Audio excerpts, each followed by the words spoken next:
start with, we have my hook image, which is a video made from Powtoon.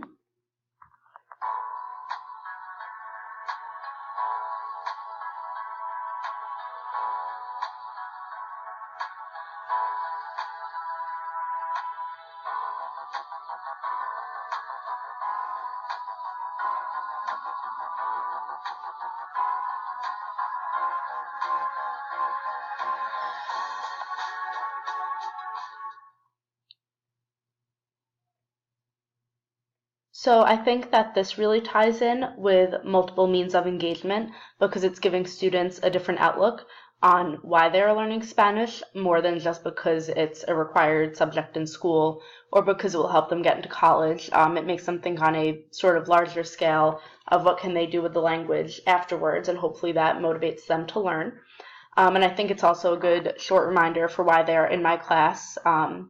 Especially sometimes mid-year if they start to lose motivation or anything. It's just a simple reminder that this is useful in the real world, and there are benefits to knowing a second language.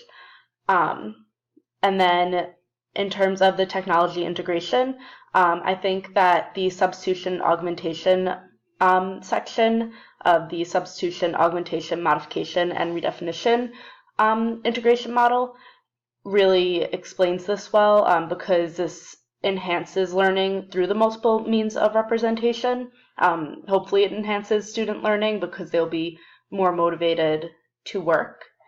And now we have the concept map that I came up with for a Spanish 1 class for the Virginia Department of Education Standard 1, which is interpersonal communication. There's writing and speaking, but I decided to start with writing. And this, I think, shows multiple means of representation because normally I would say I would go straight for a PowerPoint or something more basic like that.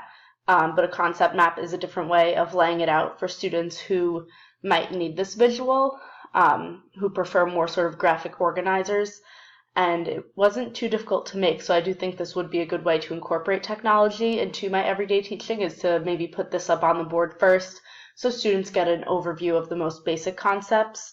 I think it's also a good visual for review topics because you could branch off of some of the new stuff and connect it to the old stuff. And then it also helps with keywords. But as I was doing this, I did learn very quickly that this would not be good for an entire lesson because it can get kind of confusing with all the different branches and all the different words. So it would have to be used more sparingly for the more important main concepts. But I think that that's also beneficial because there's definitely a way to incorporate this for review guides, for introducing new concepts, to just really get the main points and connect it to something that we have already done.